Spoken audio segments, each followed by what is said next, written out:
This week, Trump and Elon have been fighting, which leaves a little fella named JD Vance right in the middle of it.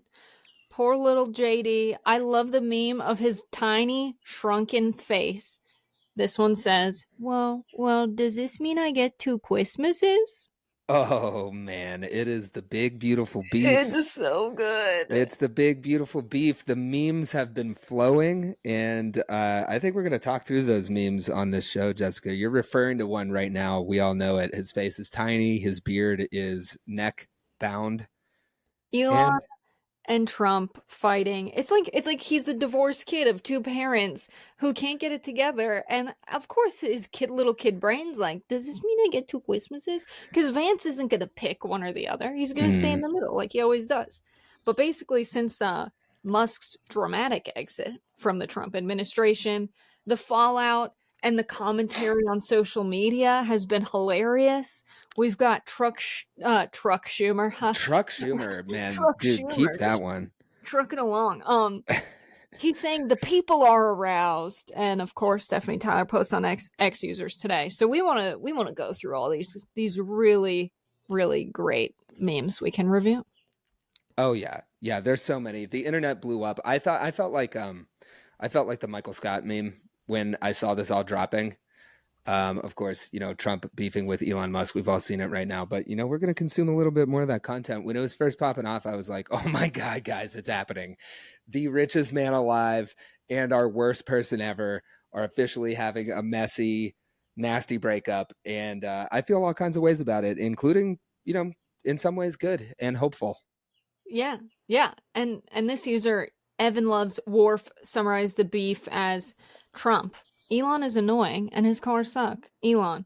Trump is a pedophile who I knowingly supported. That's pretty much a summary of what's been said back and forth.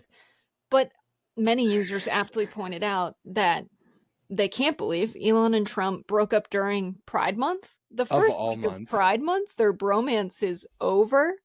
One of of my all months. favorites describing the beef, Joe Biden. It was like 15 9/11s.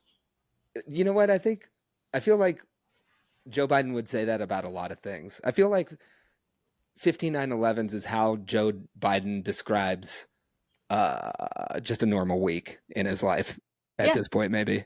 I mean, this is a real thing Joe Biden said. I can't remember, honestly, if he was describing October 7th or if he was describing COVID. I think he was describing October 7th. Ah, yeah, makes sense. 15911s. But everyone's saying, what's Elon going to do now? Now that he's out of Trump's orbit, he's not getting that attention. Some are speculating that he might go woke. Elon's going to rubber band to a kind of wokeness never before seen in the human race. Elon in 1 week. Nancy Pelosi in the kente cloth, kneeling. Yeah, that's Yes. my favorite. Shout out to Dan Toomey of Good Work. We got the Kente cloth there. We expect Elon to be joining at any time. What else we got in this meme train? Well, I keep saying Andy Cohen needs to get in the Oval Office and, mitigate any sort of beef. Andy Cohen is from the Real Housewives franchise. He is the person at the end of the season that moderates a full-fledged just argument among everyone on the cast of Real Housewives. And he posted, "Let me host the reunion." This is I need some help here. So this is the meme, right, where they're like screaming like this, like they're screaming in the it's Yes. that one. They're always Yeah. yelling at each other. Yeah, that's what And this Andy's just in the middle. that's what this felt like. I do feel like we need maybe what's his name? The New York Times, or not the New Year's Eve guy, Carson Daly. Yeah. Maybe we could get him and Anderson Cooper just like really blasted on mimosas to announce the Oh, next yeah. phase of this fight. Yeah, and it's crazy because this is the richest man in the world and the president of the United States of America by some metrics, the two most powerful people on earth. And for some reason Andy Cohen moderating their reunion feels right. Yeah, it does. I mean, we do live in the reality TV show. You elect a reality TV president, and then you get the next season of American Decline, and what a season it is. A new Smang piece has entered the villa. Yeah. Now we have look at this, John. Please. Uh those white South Africans are getting sent to El Salvador. Oh, how the turns have tabled. Special shout out to this meme from the handle Peter Twinklage. I love Just that on Pride Month that this is coming from Peter Twinklage. Peter Twinklage, great time. You know what is really surprising to me that we have not had a resurgence of the Senate twink during Pride Month. I feel like that is kind of an abomination. But it's a month long, so I guess there's still time. Key part of gay history. It's gonna go in the history books. This is hilarious because obviously, like the white South Africans that were being pushed out of their country, crazy narrative, totally not true, has been debunked over and over and over again. As someone who lived in South Africa, this is not happening. However, hilarious that this is like totally Elon's thing, and he gets Trump to be involved with it and enraged by it. And now that Elon's gone, they don't care about anyone migrating to the US. The idea that they're going to send the white South Africans they brought into El Salvador, comedy gold. Yeah, these South Africans are like, shit, Twitter, man. Can't be Related doing to this to this. us. Yeah, right? This next one also on the same front. This is Julius Malema in this photo giving a speech. Everyone's dancing and shouting. They said Trump's foreign policy by tomorrow morning. So Julius Malema and the EFF would like Africa to belong to Black Africans who natively live there. That's like central to his politics. So I just love this discourse. The coverage of this massive blow up and all of its implications, which are pretty huge, I think appropriately is being captured in meme form. We really have come full circle. And JJ Nash, welcome to the show. It might be a different little format here, but you know what? This one's built for YouTube. So you got to go over to our YouTube channel where all these memes are going to be listed. It's going to be great. Yeah, We're not even done yet. For anyone who's new here, this is typically an audio focused podcast. We do YouTube also because, we have these graphics sometimes. Usually we can describe them well. They're much better if you can view this. So this is one that if you can, watch us on YouTube to catch the full effect. Yeah. I also just saw a stand-up of someone who is African saying Donald Trump is like an African president. Oh, corruption. I feel so at home in Trump's America with all of this corruption. The speeches he gives, how ridiculous he is. They're like, it's just like an African president. And so him being compared to Julius Malema, that he could, something Trump would say is, you know what, I thought about it and Elon was wrong and Africa should belong to the Africans. Like his political message could be the same as Julius Malema. Genuinely, he would say that. Yeah, this is a real moment, in moments where the people influencing what goes into Trump's eyes and ears change radically. I feel like this is our moment to really strike, because this guy could just completely rearrange global politics, depending on who's in his ear right now. And Elon's, taking a hike. So who's it going to be? I don't know. What's in store for us? And while there's many of us who have been taking this beef with a light heart and just laughing at the people who are in charge, some people really look up to Elon Musk and Donald Trump. And it's been a really hard week for these people, and they are struggling to cope. One of these people is Jack Pozo, who posted, "Some of y'all can't handle two high agency males going at it," and it really shows. This is direct communication, phallocentric versus indirect communication, gynocentric. I understand you aren't used to it. Now, I don't know if this is a parody account, but there are so many tweets like this that some of them are real. Yeah, this sentiment is out there in the hearts and minds of young Americans. It's giving, hey, baby girl, you see the watch? 4 figures. I'm a high agency male. Listen up, liberal. No one who is high value, high agency would ever describe themselves in that way. Yeah, no, I don't think so. It's like, I don't know what to say to these people, but they are coping on the internet, and there's a lot to cope about. Also, like, some of you can't handle it. No, we're handling it by responding to it with memes. That's how we're handling it. Smashing retweet. Yeah. And apparently on Fox News, it was a bit of a meltdown, according to Hassan Piker, who posted, "Fox News is finally covering the Elon Trump fallout, and they sound like their two gay dads are divorcing." Apparently the same kind of copiage going on there. tragic. We even have Kanye weighing in here. One of my favorites. When you know Kanye is trying to step in as a voice of moderation, things have gotten really messy. And he's in here with a tweet that says, "Bros, please no," hugging emoji. We love you both so much. 12.3 million views No, of Cope. no, stop fighting. Um, Jesse Waters on Fox News was like, basically, oh, it's like when you and your buddy fight, and like because you slept with his girlfriend, and so you Yeah. fight, and then you're all better. It's like, Jesse, not everyone has the same kind of friendships as you, I don't think, brother. Yeah, bro, you got to go get a therapist. Maybe like get some better help. This is that you don't air that on the 8 o'clock hour, right before Ingram or wherever you are in the lineup.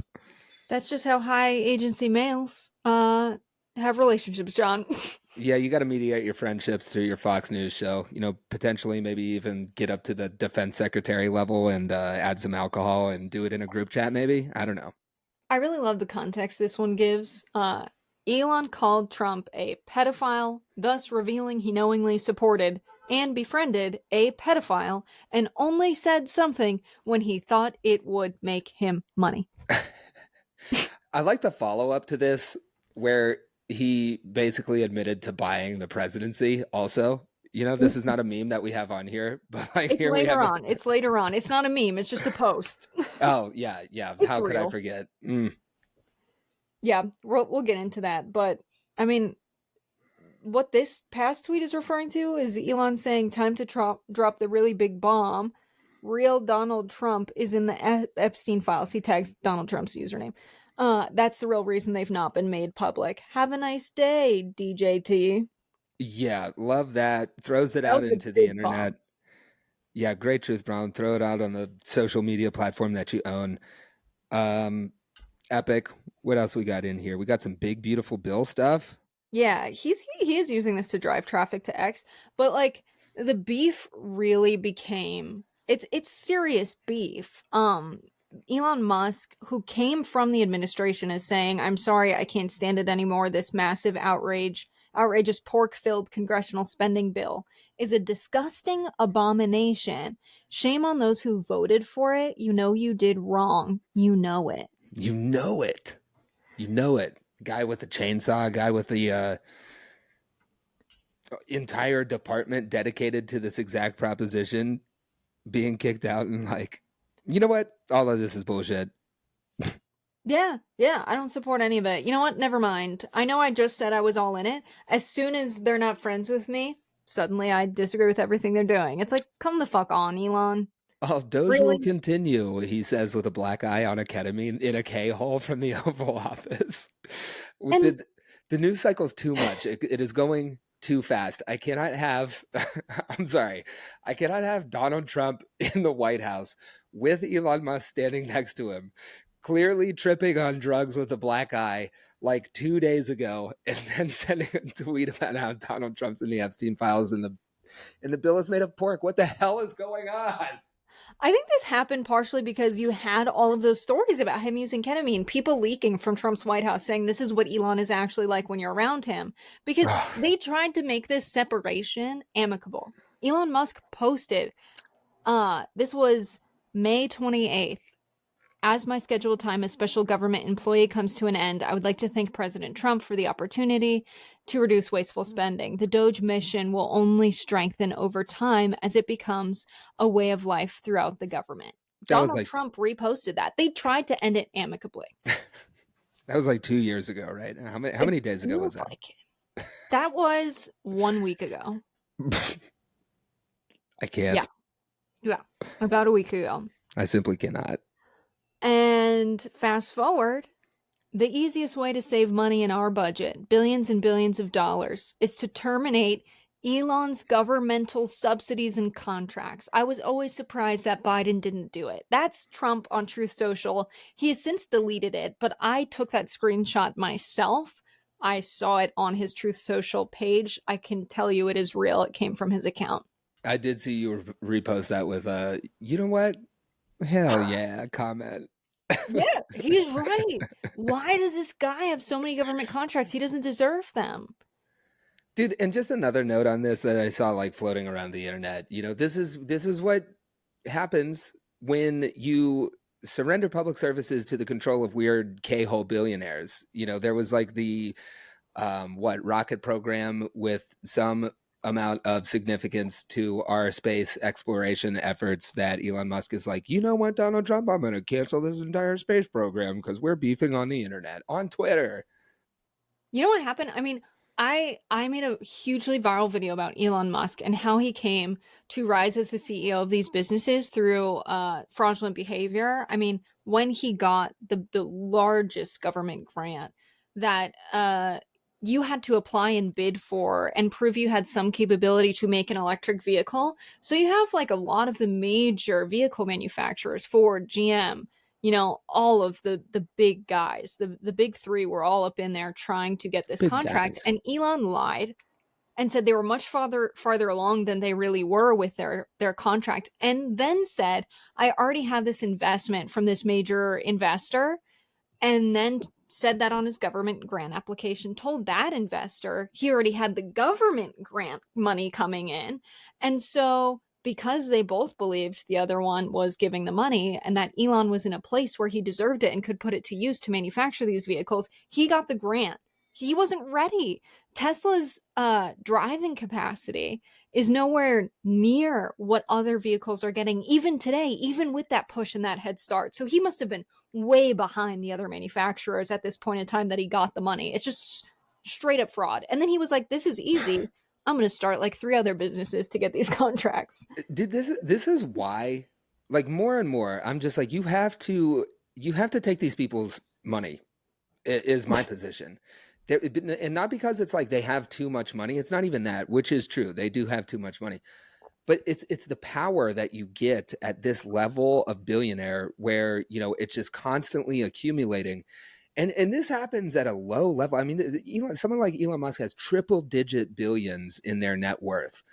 We're supposed to run this country like ordinary people, of, by, for the people.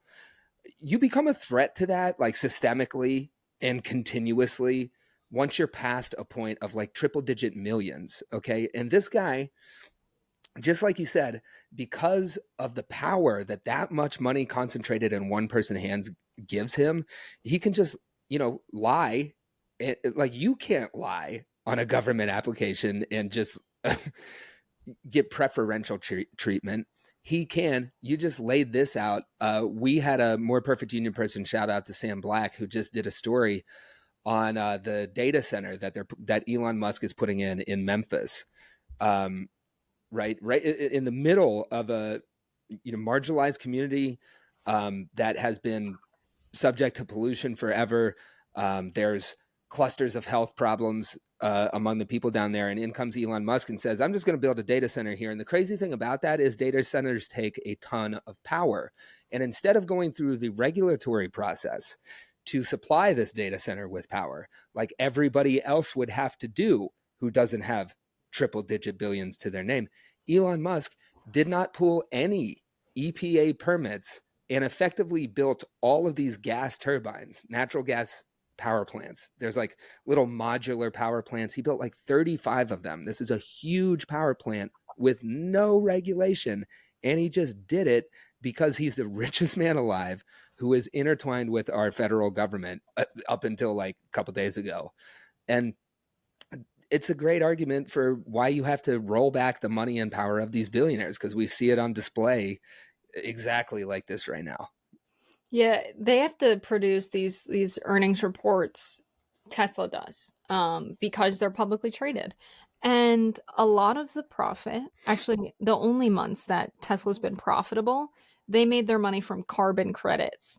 Something that the Big Beautiful Bill did was take away clean energy tax credits. And so, if selling not cars but carbon credits is how Tesla's making money, this was a major hit to Elon and Tesla.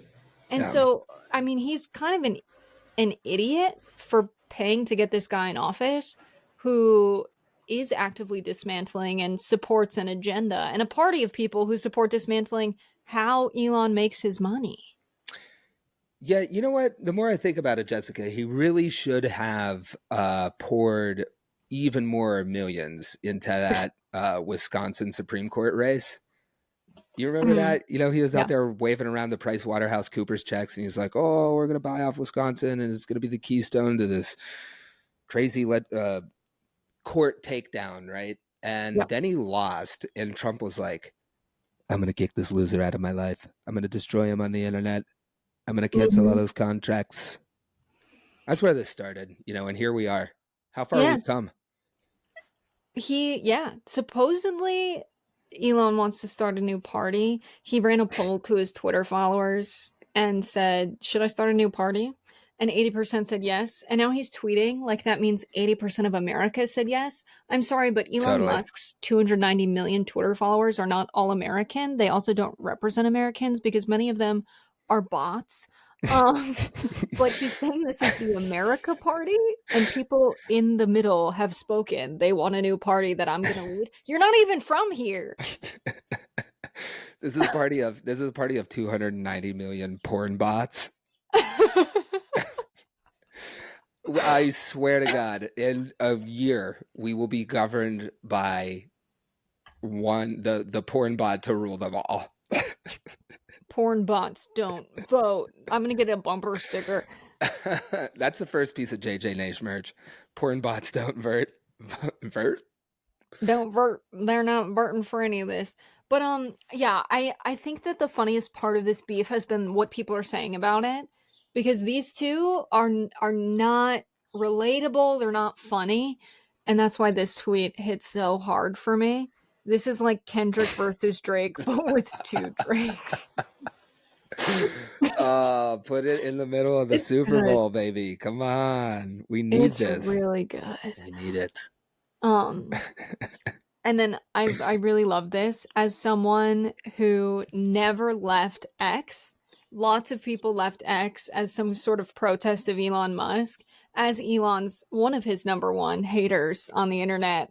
I did not. I'm in there. I'm in there consuming the toxic shit every day. And then I feel like this past week, people came over from Blue Sky and from Threads to see what was Like, happening. I'm whoa, what's sorry, going on in here? if you want to enjoy it today, you've got to be there at making every other day just as fun with the rest of us. You can't just show up on a holiday to see your family. You have to show up on a regular basis for regular visits. But I think about this a lot. I didn't check to see if it was true, but someone posted, I thought it was a joke and a funny one. They're on Blue Sky arguing whether it's sexist to make the girls are fighting jokes.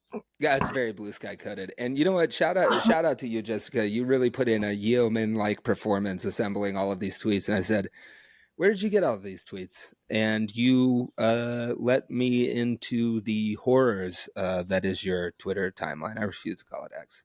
I never left, but mine, you know, I don't get on there. I don't root around a lot. I kind of lurk in the shadows. Still a garbage factory. But I was really astounded with the deftness that you assembled all of these tweets with. And I'm a little bit concerned.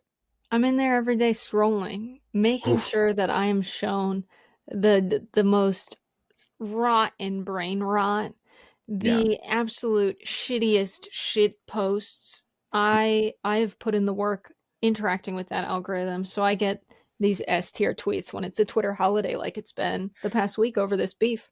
You know, journalists must bear witness, and you got both eyes wide open on the dumpster fire. Credit. Of course, there were some major failures on my feed. This tweet came to me as a quote tweet. I will say Chuck Schumer doesn't show up on my feed, but his intern probably posted Siri play Bad Blood. No, it's actually from Chuck Schumer. Man, It's his official account. this is like when you drop your popsicle in like some freshly mown grass. You know, is it? I don't know. That just came out of my brain. I'm trying to articulate what I really feel looking at this tweet, which is Chuck Schumer's official Twitter account playing, saying Siri play Bad Blood, and it's getting me. I like it. Weird feelings about it coming from Chuck Schumer, you know, because it's so quality from a guy who I expect to, you know, at least be shaking a cane at me when he's saying this, or attending a rally with himself and like seven other old and dying leaders of the Senate. But you know what? Credit where it's due. Chuck Schumer got that gas. Broken clocks right twice a day. I found this based on a quote tweet.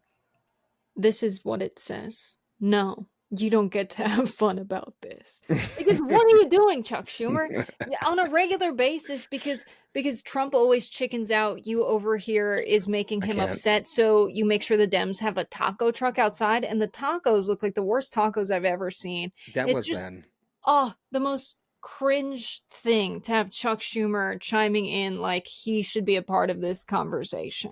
And you know what? Those tacos, like really similar to Chuck Schumer and his like performance of opposition through this, they were a little bit like those tacos in that they weren't, if correct me if I'm wrong, I don't think they were like the white people tacos with like lettuce and like sour cream and tomatoes, right? They didn't have Mm-hmm. those on there. They were like authentic tacos, but there was like one key element missing. It was just a raw corn or flour tortilla that had like not been browned enough. And I was like, you got so close and then you fucked it up right at the end. What's going on here? And I feel like that's very Chuck Schumer. Yeah, it's very like um I don't know, like you know when your parents try to repeat the joke that you and your friends have been saying back to you and you're like, "No, Um, don't say that. I have to That's move not out. for you." That's how I feel when Chuck Schumer chimes in on the internet discourse. Um I do believe the prediction that Elon is going woke is going to be partially correct. We already saw him tweet that he thinks solar energy is the future. Huge divergence from the Trump plan. He says he's going to repair the economy through his plan of what? Drill, baby, drill. The energy is going to come from under your feet. He said this over and over and over again. Obviously, he wants fossil fuels to be the future. Elon's right. I mean, Elon's correct that the return on investment for clean energy is huge. I mean, you build the solar panels, the sun's there until it burns up. It's Sun's free, kind baby. of a no-brainer. Like, why are we polluting the air and the earth for energy? So this is like an interestingly large divergence. Just like days within him leaving the White House, he's posting about fucking solar again. I mean, let this be a lesson. You know, you cannot trust anything anybody in the ruling class says. You know, they're just going to lie to you to get rich. That's how they got rich the first time. Mark Zuckerberg was like worth $2 billion, you know, I don't know, in 2012 or something like that. And he's like, oh, Facebook's going to connect everybody. It's going to be so great. You're going to, this is going to be good for all of you. And then it was like, oh my God, all the white supremacists got together. You know, they'll like, they're not going to, they're not going to act in the public interest, and they're definitely going to lie about not acting in the public interest. And like here we are, we see these people just completely abandoning the thing that they said they were going to be like rock solid on. And now, you know, Elon's here with a total pivot. We're going to see the same from Trump. Steve Bannon's going to take over in the place of where Elon Musk is. They have no principle. They never did. Just let that be another reminder in this moment.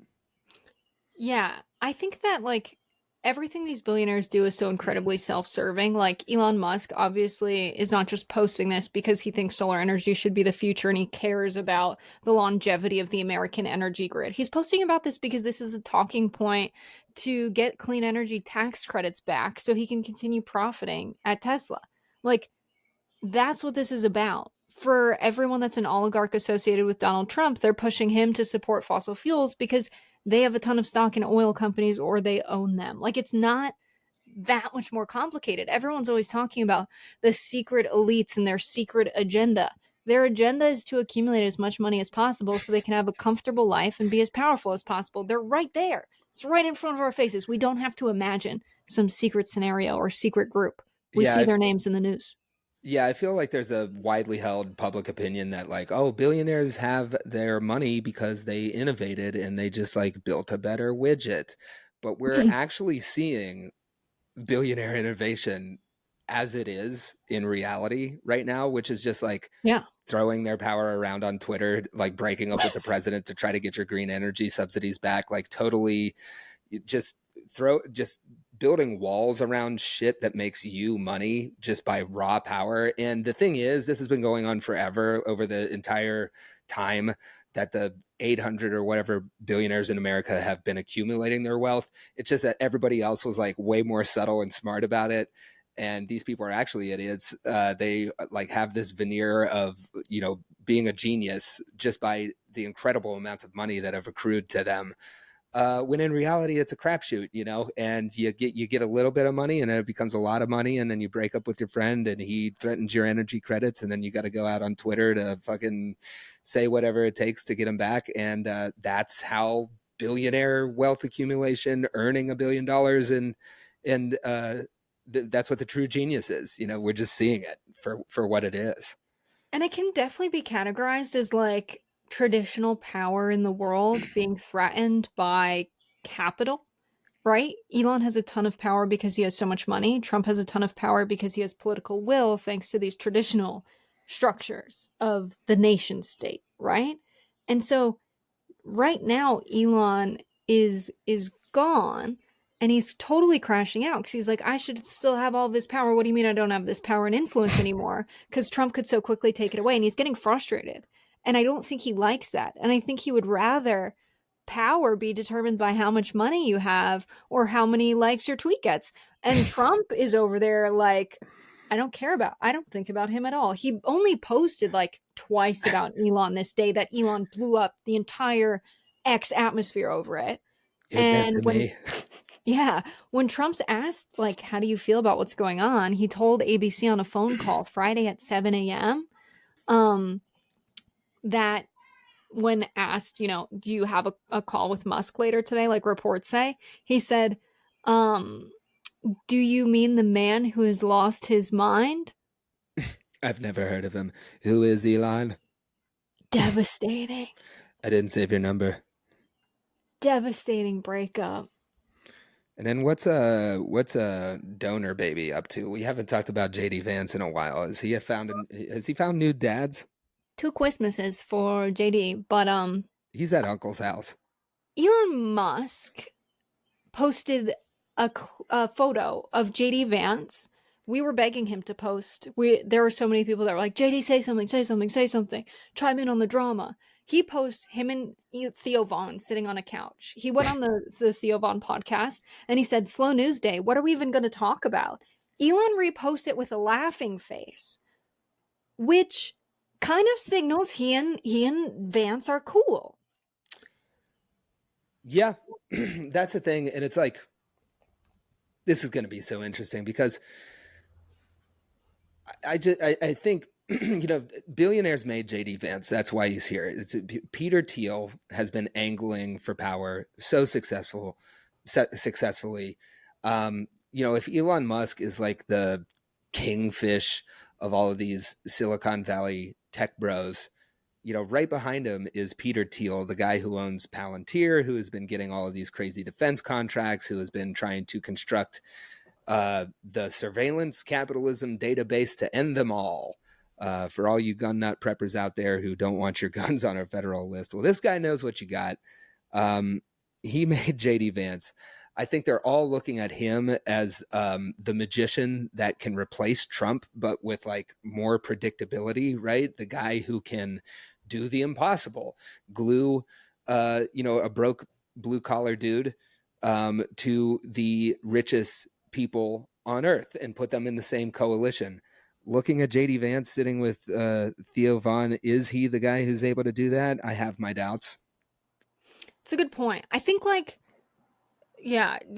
or not JD Vance was the right guy to groom and pick is an interesting thing to think about. But what happened was basically JD Vance was known for being the working class guy from Hillbilly Elegy. He was kind of folksy. He was a real threat to this kind of billionaire power in America that the elites rule the country. So of course they're like, maybe we should pipe that down, this brand of populism that empowers working people. Maybe we should offer JD Vance a ton of money to make him our darling. And that's exactly what Peter Thiel did. So this group of tech elites, where Elon Musk is included, are frustrated with the amount of power that someone like Donald Trump has organically, politically.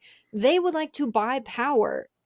Peter Thiel bankrolled JD Vance's campaign for Senate, $15 million. It was the the largest amount of money ever given to a single Senate candidate. That is why JD Vance has political power. So, this is what Joni Ascola wrote on X. In the coming days and weeks, expect more calls from Musk and other techno-fascist oligarchs for Trump's impeachment. This is a part of a broader strategy as they own JD Vance and they're positioning him for the presidency to complete their takeover of the United States of America. It is a classic application of a fundamental rule in politics, which is that you want potential enemies inside of your tent pissing out instead of outside of your tent pissing into it. So the way you do that with an old bumpkin like JD Vance, by the way, I say this from Wheeling, West Virginia, having grown up in Appalachia myself, having emailed JD Vance when his book came out before Trump was elected to ask who hurt him. This guy was never the real deal, which is why he sold out his culture that he writes about and pretends to uphold in a book so quickly to techno-fascist overlords. You know, the guy wants power and definitely forgot where he came from, if he ever cared about that at all. You know, he had roots down in eastern Kentucky, moved out to Middletown, Ohio. That's more, not to reduce the Rust Belt problems of Middletown, Ohio, but to say that he's representative of what people are going through in Appalachia is definitely not true now, if it ever was. Right. And the idea that Elon Musk could somehow step in without even having working class roots to even prop him up, insane. He's not even American, okay?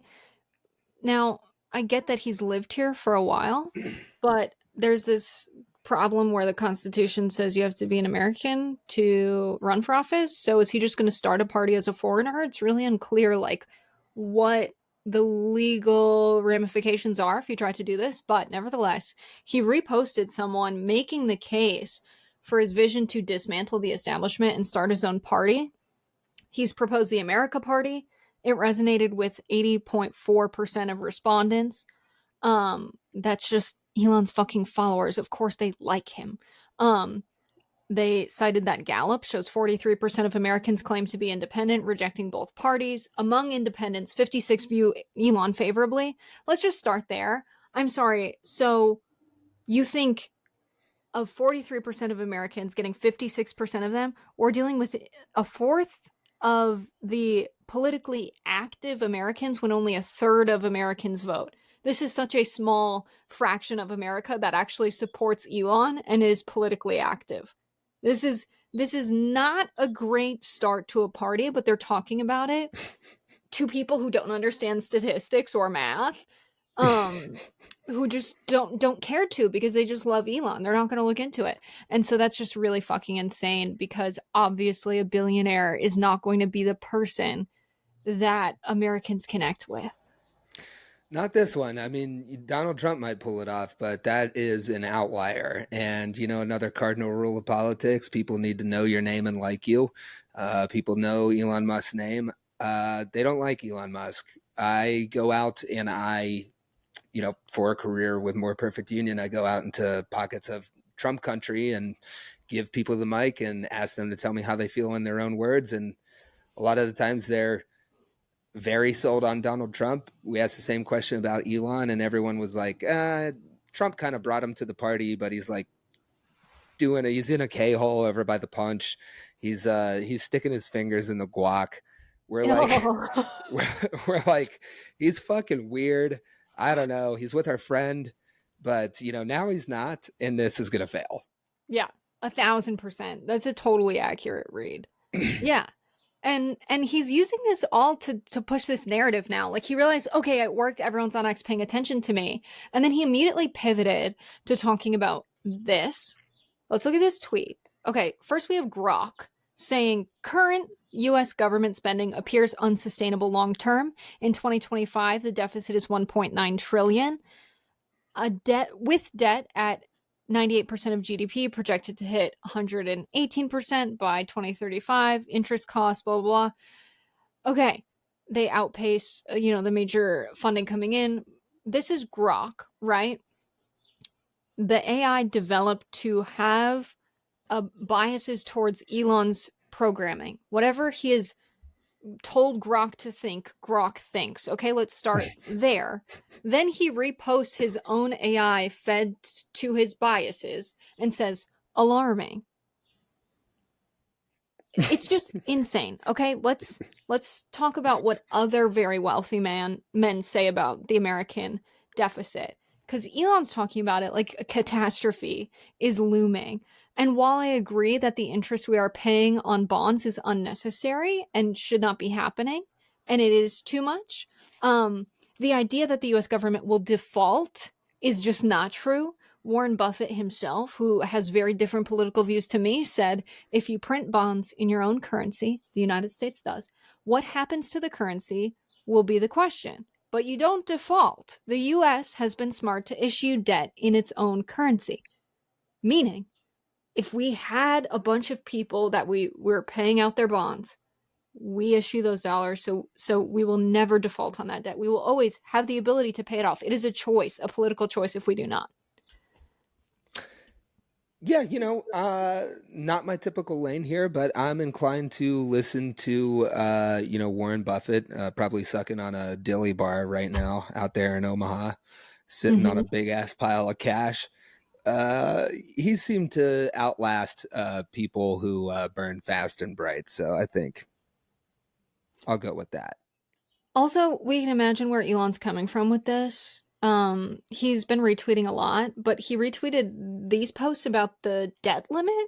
It's a borrowing limit. It's not a function. It's a rule violated by a weak Congress regularly. Johnson calls the debt ceiling a sort of fictitious, arbitrary thing. Now, Elon reposting this is interesting. So you understand that this is fictitious, arbitrary, something that is regularly violated without consequence. So how can somehow the debt being accumulated be this thing that is crushing the economy and it's going to be horrible for all working Americans, but simultaneously be fake, fictitious, and not real without consequences regularly violated? Those two things can't be true at once. And I really think this is just about Doge failed. Doge was promised to save America $1 trillion. He wasn't able to do that at all.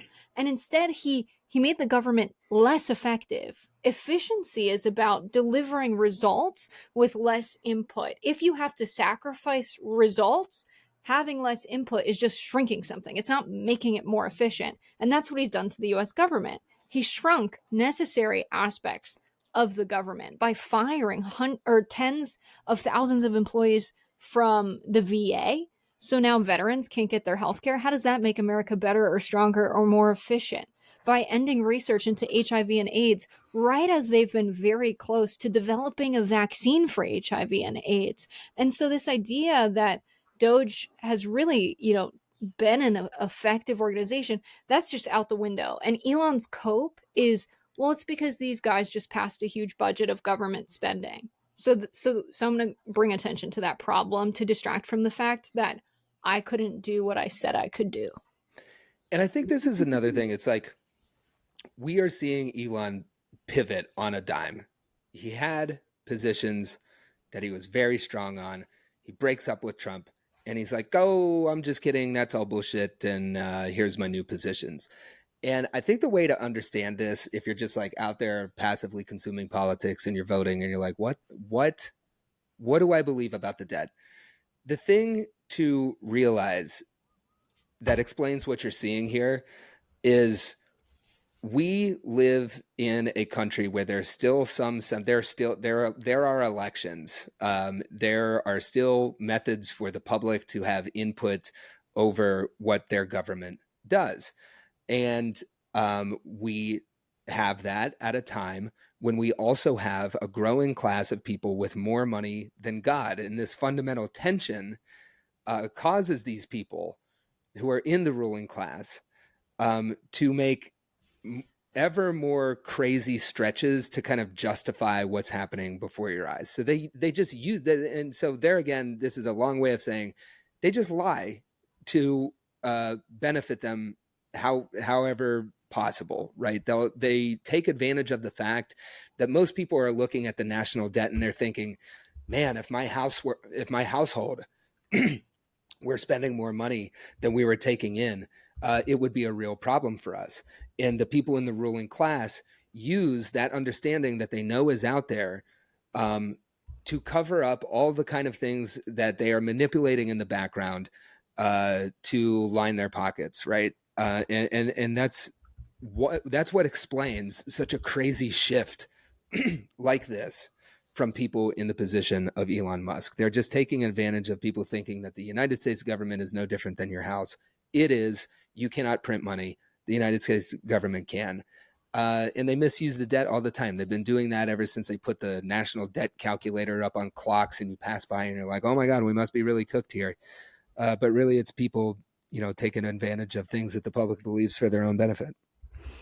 Yeah, I want to talk about, you know, some reporting that came out from ProPublica on what billionaires are paying in taxes. It's a much lower tax rate, really, than what we pay. There was a leak of IRS data to ProPublica, and I spoke to one of the board members of ProPublica at a time. This was at a dinner that he did not say was off the record, so I feel okay saying this. But I think he even said it in an interview, so it's fine. But the IRS was not okay with ProPublica putting this out. They were like threatening lawsuits and such.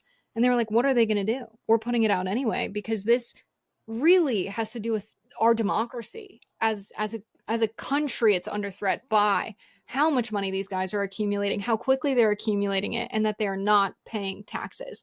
They're manipulating laws in order to be able to accumulate so much money. And the fact that they're not paying taxes means that they're just leeches on our society. But the true tax rate from 2014 to 2018 for the 25 wealthiest Americans, by the way, during that time period, they increased their wealth by $401 billion. So during that same period, they paid a total of $13.6 billion in income taxes.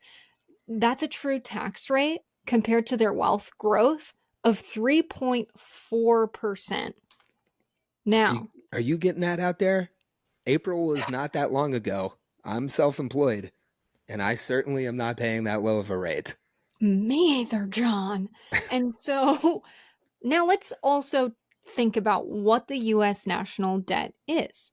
When the government spends money, they don't have to do this, but they issue bonds to pay for spending that they don't have in revenue in tax money. Now, they sometimes don't do this. Just notably during COVID, they just added dollars to the economy to stimulate it. They can do that. They don't have to issue bonds, but they do. Who can afford to put money into bonds? Not everyday Americans. It's the richest people in our country. Now let's look at what the average 10-year yield on an American bond was around this point in time in 2020, 4.25%. So if the richest people in the world simply just put some of their money sitting aside, they would be able, if they put money into US government bonds, have a return that is larger than the tax rate they pay by just having money sit there and giving it to the Treasury for them to hold. So that's how the US government works. And the fact that Elon is tweeting shit like this, where he describes the United States potentially being driven into debt slavery over this amount of spending. No. When the median income in the United States is $42,220, we are already wage slaves. What do I mean by that? Well, that's $3,518 a month. Median rent and utilities, according to census data, is $1,348. Let's say that money goes to Graystar, a huge corporate landlord. Now you have $2,170 remaining for all of your other needs in that month. Groceries, on average, according to census data as well, or Bureau of Labor Statistics data on the groceries, $832 a month. Now, that money, let's say, goes to the corporation Kroger. Now you have $1,338 remaining. Healthcare, on average, $513 a month. That money goes to United Healthcare Corporation. Of course. Now you have $825. Gas is costing Americans $208 monthly. So that money goes to BP. Now you have $313 left. Maybe that's your car note. That money goes to, whoever holds your car note, Capital One. Maybe it's loans and credit card debt from the holidays. That money goes to Capital or JP Morgan Chase. Let's say you have a broken stove. You have to fix that. You have vet bills for your pet, dental bills. You have to get new shoes for the kids, tires for the car. You're going to a friend's wedding. It's your child's birthday party. That money is gone before it comes in. So Elon's saying, oh, we're going to be in debt slavery. He's trying to make Americans think that a part of their monthly nut is going to be paying money to Uncle Sam to cover the debt. It's not. That's not going to happen. And so when most Americans cannot afford their basic needs in this economy and they're working for $42,000 a year and paying all of that money straight back to the corporations, some of which they work for, people are already living a life that feels like wage slavery. So this billionaire is so out of touch to be like, oh, we're all going to be so economically strapped in America because of this debt. People are already living that, Elon. It's not scary. That's life. That's just life in America now. I want to say that was an excellent rundown by the numbers of, what I think you just put numbers to like the universal American experience right now. And for most people. And then I think, as you were saying, you're paying your car note and that's going to a huge bank that got bailed out in 2008 and never really solved the too big to fail problem. And you're paying your health insurance premium to United Healthcare. We all know what that's like. You're even the gas that you're putting in your car is going to these huge corporations and they're all evading taxes and they're all paying these rates that are lower than you are paying, going out there and doing all this and living under this system. They're putting that back into the campaign coffers of these people who turn around and then lie about it. It's all like, Jesus, man. Yeah, it's a bleak picture. And Elon is saying this like because he wants them to cut more spending. And what's that going to do? I mean, like most of the stuff like Medicaid, that's covering healthcare for people who can't afford to because Walmart isn't giving them enough money that they have money to pay for healthcare, let alone Walmart just straight up giving them the benefit. And Walmart's profiting in the billions, not paying anything in taxes.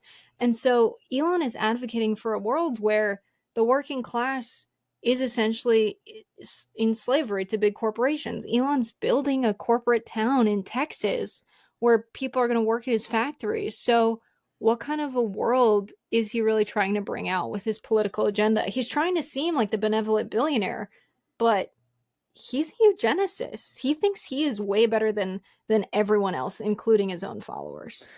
Yeah, and another way to think about the spending cuts, it's like, okay, you're going to make a spending cut to Medicare or Medicaid. All right, well, people who are on those programs are going to, instead of, if you cut that away from them, then they're going to have to pay for it somewhere else. And where are they going to pay for it? It's going to be a private company that is associated with the class of people that Elon Musk belongs to. So another word for a spending cut is just a profit boost to wherever you're going to go get the healthcare that they take away from you. That's what's happening here. But it's all guised in the language of, oh, we're trying to save our country from some kind of manufactured debt crisis by cutting this spending. Now, what they actually want to do is take something away from you and then make it so that you have to go to a private company to get what you used to get through a public service. And that's the rift. That's the grift. That's what these people are running. And they've been running it for years. And we got to stop believing in that.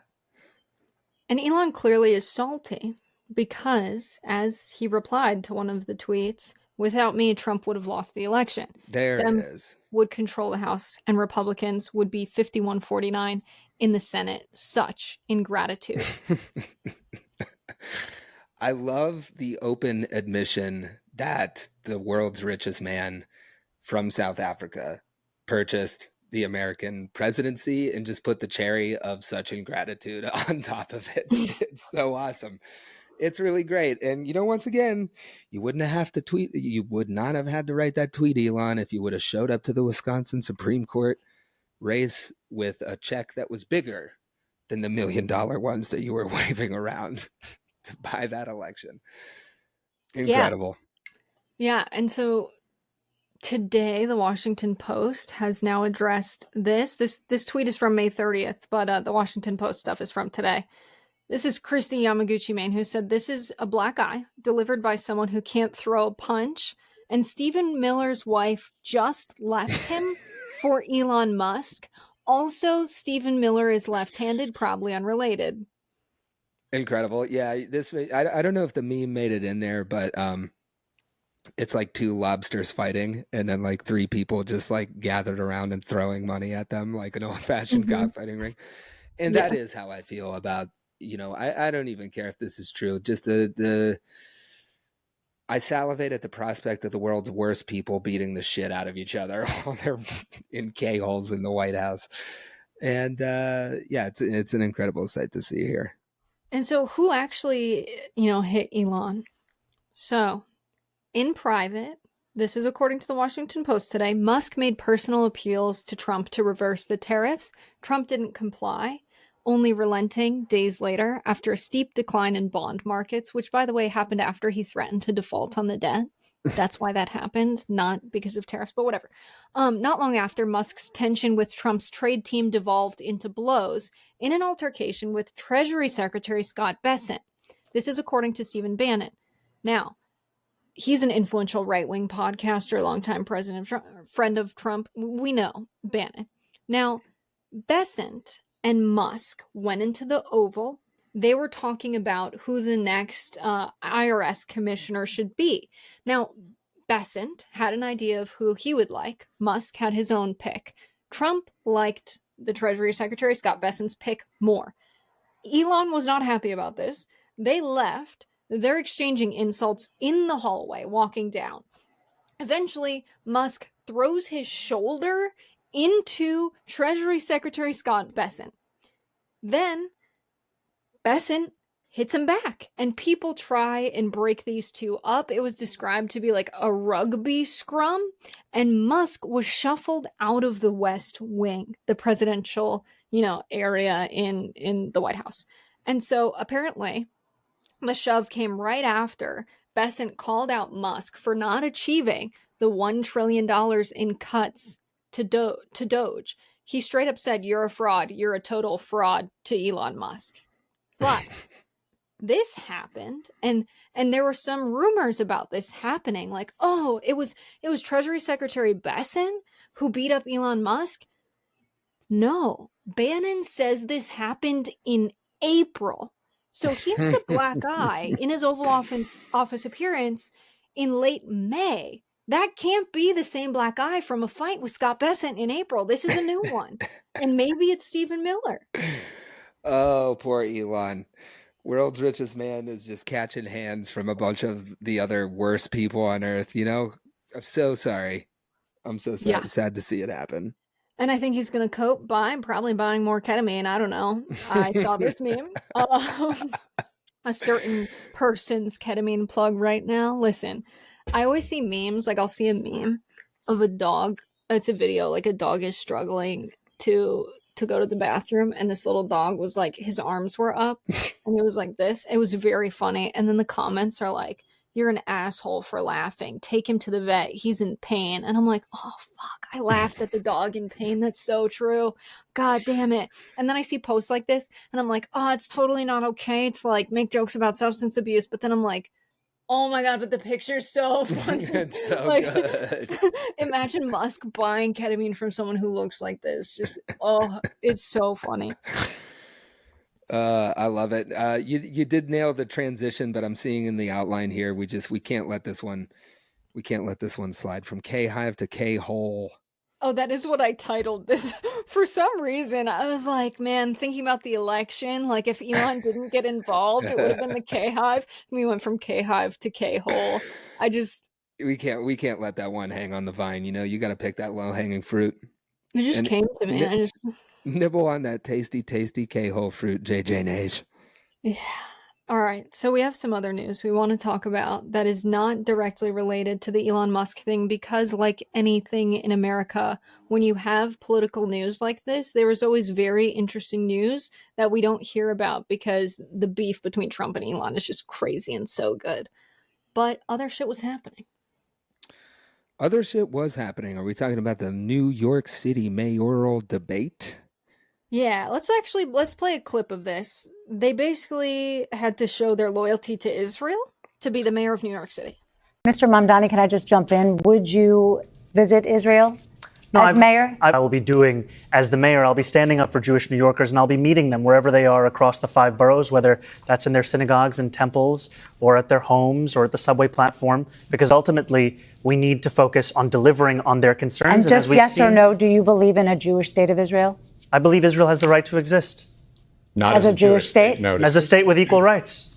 He won't, Okay. he Not won't as a say it Jewish has state. a right to exist as a Jewish state. Be very And clear his on answer that. was no, he won't visit Israel. I said that very That's what he was clearly. trying to say. No. Unlike No, you, I you answer, never- unlike you you, I never answer said questions no. very Okay. directly. All right, I and think I we're want to clear. be You very answered- clear. I answered- believe every state should be a state of equal rights. Okay, thank you, Mr. Mamdani. Mr. Blake. Now, I love this meme. It's so good. It's timeless. In America, you have to deliver a loyalty oath to a foreign genocidal apartheid regime in order to run for mayor of New York City. Couldn't have said it better myself. Yeah, it's absolutely wild. And, this is what the reason why we're getting this, if you don't know, is because anytime somebody who threatens the power of all of the people that we just finished talking about, anytime somebody starts coming up in an election and really threatens their power, you start to see them pull out all of the stops and, the media intervening and asking every single person on stage running to be mayor of New York City if their first foreign trip is going to be to Israel is a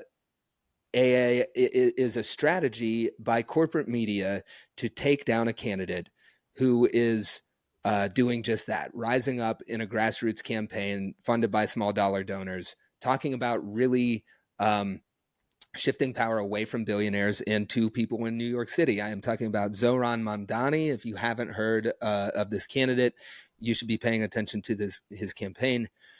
He's openly allies himself with the Democratic Socialists, and he's running on a working people's agenda that includes freezing rent. He went from 40 points behind when he started this race to most recent polling showing him neck and neck with, wait for it, guess who? Andrew Cuomo. That's right. Fresh out of jail for being a sexual pervert. And now at the top of the people leading the pack for who's going to be mayor of New York City. So anytime somebody comes up there and threatens that, you see these things happen where there's, we hear so much about purity tests of the left and all of this in the strategy to win. And here you have corporate media forcing a purity test of their own, asking a ridiculous question of, are you in your first foreign trip as the mayor of New York City, do you commit to going to Israel? It wasn't that quite that pointed, but the point is there. Obviously, something meant to sink a really promising candidate, but hopefully that doesn't have the intended effect, because I thought his answer was really significant for expanding the thinking around this issue, because he did say from the stage, as so many people are forced to do, that the state of Israel has a right to exist. But then he said, as a state that supports equal rights for everybody there. And to me, that is so interesting in this conversation, because it's something that's just glossed over in this whole conversation about what a state should do for its citizens. Because this is an ethno-state, right? It's based on a religious hierarchy. And you have this candidate introducing that fact into the debate and saying that this candidacy is about sticking up for the Jewish people of New York City and making sure that they have equal rights, just like everybody should who lives within the borders of a state. So I thought that, that was a typical thing that we see media try to sink candidates like Zoran with. I thought he did a decent job of turning the conversation back to equal rights that should be afforded to everybody under any state that claims it has a right to rule over people. Yeah. Yeah. I think he did a really good job when he was, where was he? It was a roundtable discussion on one of the mainstream news organizations, and they were basically like, you know, asking about Israel, and he very openly, it's just like, I don't support any kind of religious ethno state. I don't think you should have a state based on your race or religion. And that's not hard. And the fact that, like, people in America who are galvanized against ISIS and radical groups trying to establish an Islamic caliphate, and now suddenly all of these people that were told it's an unacceptable thing to do in this millennium to have an ethnic or religious state, and suddenly now we all have to defend Israel's right to exist. That to me is so fascinating that, like, that so recently, after convincing people, like, and I'm not saying, oh, the violence of ISIS is totally legitimate. I'm just saying it's so hypocritical to say we have to defeat ISIS. They can't exist in our world. They can't even try and establish a religious state, but Israel should have one. And in fact, we're going to ensure it does. It's just crazy. And also, as the mayor of New York City, you're not running to be in the administration in a foreign policy decision-making role. It's just nuts. Yeah, that's what really is kind of head turning about this. That so much attention and importance would be paid to the question of, like, are you going to leave this city, go to a foreign country, and is it going to be Israel? Because if it's not, then that's a bad thing from the debate stage. So what are you talking about here? We're running for mayor of New York City. Mm-hmm. Yeah. Especially after the Israeli military was just shooting at that other group of folks from the EU went over there. It's like, I don't think I want to go on a trip to Israel. The IDF just almost shot other people invited on a trip to Israel, so doesn't sound like the best place for a vacation or a diplomatic voyage. No, I don't think so. Absolutely not. John, I want to hear about what you've been working on. John was just on a trip. He just got back. He's really tired. Where were you? Oh, I am so tired. This very morning, I am not a morning person, but at 5 a.m, I woke up and I went to Dulles International Airport in the nation's capital to return back to my house with no AC. So that's why I look like I am currently in a K-hole. I am not. I wish I was. I was in Washington, D.C. because the Dropkick Murphys added another class war anthem called Who Will Stand With Us to their decades-long book of Irish folk punk music for working people. One of the lines in the song that they were playing there, we went out to cover this because there's other elements to this rally, but one of the lines in their new song, it goes, "We fight the wars and build the buildings for someone else's gain." It is a banger. They dropped this banger as they rallied on the National Mall with union organizers and veterans whose benefits have been gutted recently by the Trump regime. Meanwhile, Donald Trump is out there humping the flag and, pretending like he's the most patriotic thing since God dropped the bald eagle, while he's cutting the benefits of the veterans that he claims to love so much. And all of this was happening on D-Day, June 6th, the day that Americans dropped into Normandy to kick fascism's ass the last time around. So it was quite a mix. You had union organizers, the Dropkick Murphys, and veterans all out there singing about class war. And I went out there with More Perfect Union to cover it. We talked to a lot of people, but one woman definitely stood out. She was wearing an Operation Iraqi Freedom hat while she was standing in a giant inflatable Uncle Sam styled chicken suit. Now, I'm no fan of this like taco thing, but I could not help but talk to this lady and figure out more of what was going on. And she had a lot going on. It turns out she had crossed the border way back in the day. She was undocumented for a period of time. She served in Iraq. She was sworn in as a citizen in Saddam's palace after he fell. Then came home and, like a lot of other veterans, found out that the fight was not over. She served this country, fought abroad, came home and had to fight for herself, for her benefits. Just for basic care. She had psychology skills, and that took her all the way up to the NIH, National Institute of Health. And that brings us up to modern times. And her job there was cut by Doge. She was laid off. And as if that was not enough, she was also doxxed by the Heritage Foundation and their goons, a conservative think tank, who literally put up her LinkedIn picture on a website and labeled her a DEI threat. So this person standing at this rally, went through all of that, signed up, served, had to fight for herself, was contributing psychological care to veterans at the NIH, cut by Doge, and doxxed by a conservative think tank. I asked her what she thought about the masculinity of Donald Trump, and she definitely had some answers. I think she was saying those as Tammy Duckworth was on the stage, a woman who lost her legs in service to this country. And there, were countless interviews exactly like that. And to me, it was just the shoot was more confirmation that Trump and the billionaires that he surrounds himself with, they're just lying their asses off while they get crazy, stupid rich.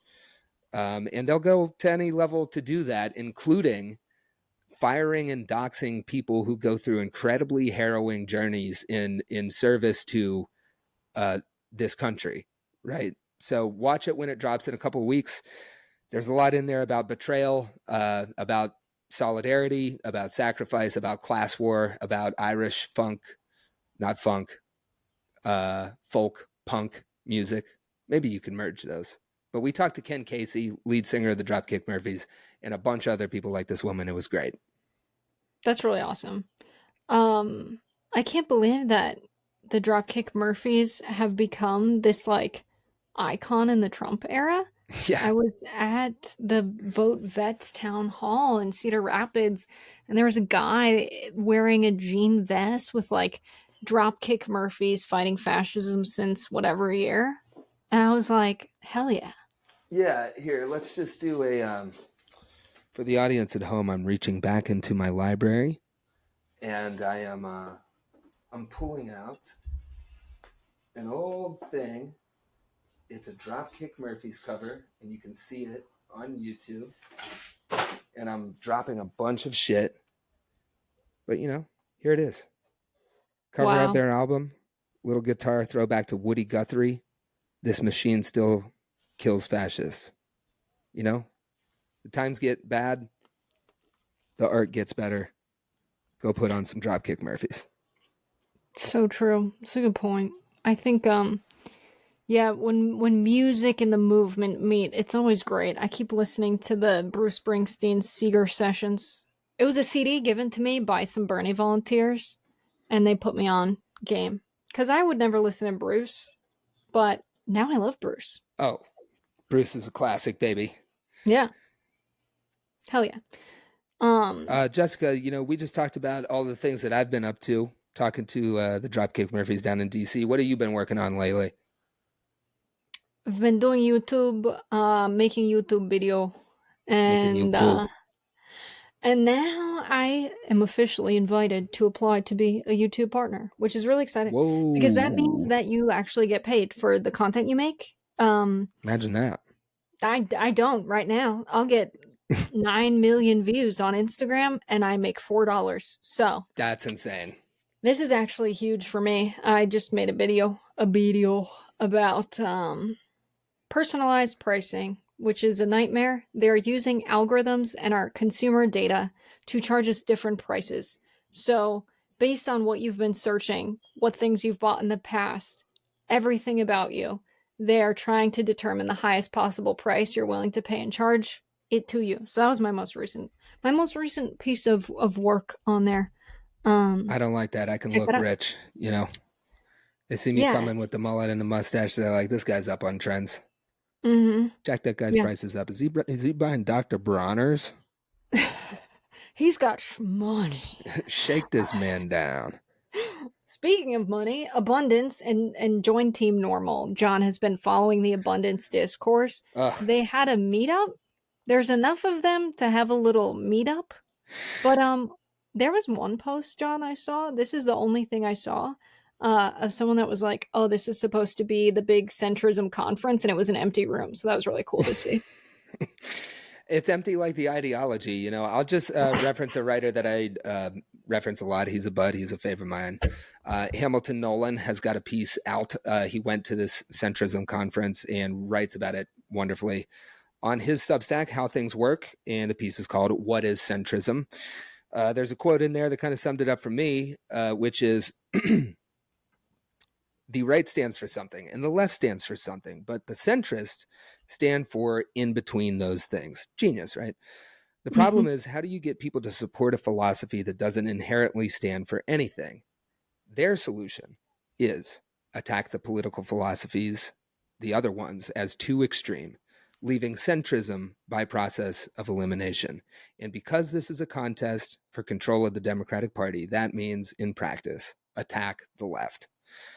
Which is what we are seeing play out, whether that's in the primary for the New York City mayor or some of the lukewarm responses to from the core establishment Democrats towards Bernie and AOC. We're going to see more of this as Gavin Newsom and Pete Buttigieg ramp up their campaigns. And I think his piece explains why that is pretty well. So what was this conference? It was a big glitzy conference in Washington, D.C., funded by elite political donors, where the whole point is to tell candidates to be normal and specifically to not sound like they just listened to a bunch of elite consultants in Washington, D.C. telling them how to be normal. And of course, elite universities, the Ivy League, were very well represented on these panels. Where the slogan in the background of these elite consultants is join Team Normal. So there you go. Elite consultants, Ivy League degrees, funded by all kinds of rich people. All of this hubbub just to tell people to relate to ordinary folks. It's great stuff. To really put a point on it, though, there's this clip of a facilitator at this meeting who is talking to one of the authors of Abundance, and he gets into an argument saying, when you really dig into it, when you look under the hood, the thing that is standing between us and abundance is labor unions. There was an extensive conversation where they just said the quiet part out loud. People have talked about the part in this book where they're like, well, do you want buildings to be built safely and to code so that the air is healthy in them, or do you want people to live under the highway? And really, when it gets to that, down to that problem and what they think is causing it, the answer is labor unions. So these abundance people who want to take over the control of the Democratic Party at a time when billionaires are running wild, like we just talked about in this whole podcast, those people want to start fighting back against the power of billionaires by wrecking the power of labor unions. Am I surprised? No. So dumb. It's so dumb. So To have dumb. a conference like this where you're like, hey, everyone, just be normal. Be like a working class person, except run on a policy agenda that brings about a world that has absolutely crushed working people and made life in America miserable for them. It makes no fucking sense. And it's like the dying breath of the consultant class. And it's so funny to watch because they're so horrible at it and so cringe. And I don't think they know. I don't think they know how they look, how stupid they look doing this. I'm just grateful the future of our politics is the sage rage, Nathan Sage here in Iowa. The sage rage. Because the only answer to, an economy run for the ruling class is populism, is you have failed at bringing about a world and an economy that works for us, and you pulled the ladder out behind you so that no one else can be socially mobile, and we're sick of it. We're done with it. You had your chance to run the country well. You failed. And so we're going back to a government by and for the people. I just think that before Nathan Sage announced in the post-Trump 2024 win world, there was a void in leadership of like who the hell has a response for this?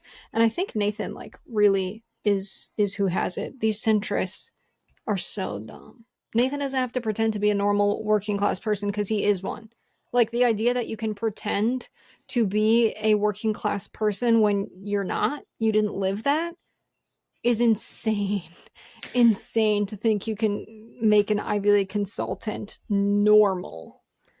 Yeah, and just to button up this whole conversation, I feel like what a time, what an opportunity we have for working class candidates to run on a working class agenda. With Trump and the richest man beefing, it is a gift to us all.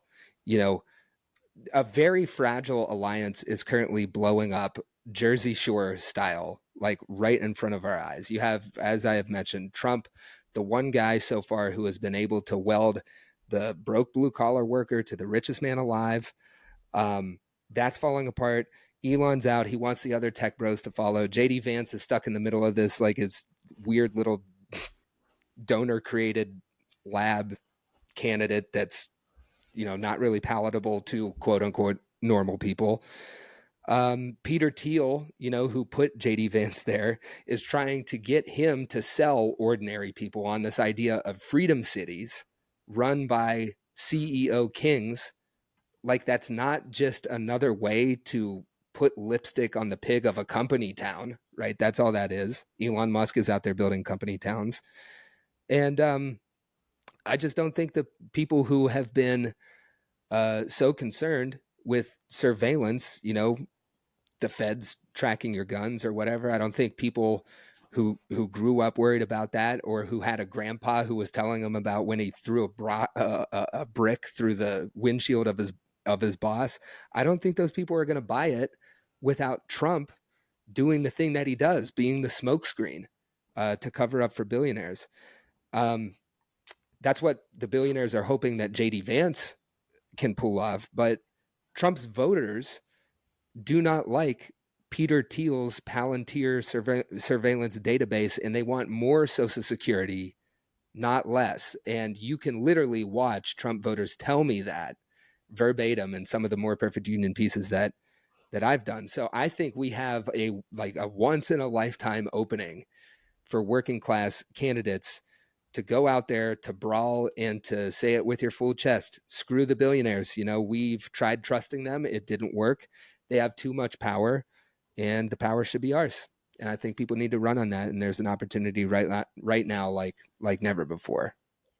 Yeah, and if anyone knows anyone who works security or in the Secret Service that might have access to security camera footage of the fight between Elon Musk and those guys, please, my signal is KA Burbank.77. We need to see it. I won't even post it if you don't want me to. I just want to see it. Just for personal use. We'll describe it to you in audio format on the next JJ pod. Naish, over and out. Goodbye. We love you. Goodbye.